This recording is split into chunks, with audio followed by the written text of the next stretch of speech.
Общинският съвет в Силистра взе решение да ограничи религиозната пропаганда на територията на общината. Причина за това са многобройните сигнали и жалби от граждани. Промените, които бяха гласувани от общинските съветници в Силистра, забраняват граждани да бъдат агитирани по домовете им, да се раздават брошури по улиците, както и да се ползват усилватели и мегафони с цел религиозна пропаганда. Да звънят по звънците и с една Библия в ръка да нахълтва вкъщи, без да си го канят. Статистика от преди 5 години показва, че религиозните организации в България са били над 1300, което доказва твърдението на Ковачев, че страната ни има изключително либерален закон за регистрация.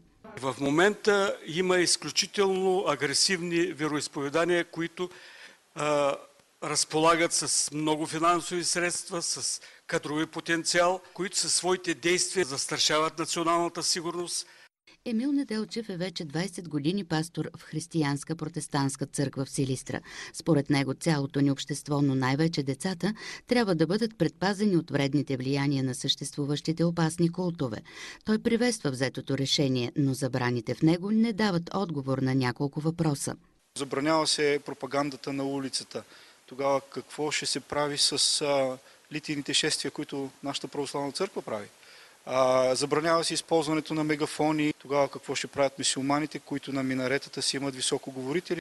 Опасенията са, че гласуването е станало прибързано и някои от текстовете в решението може да са противоконституционни, тъй като Върховният закон в България дава свобода на религиозните общества да пропагандират.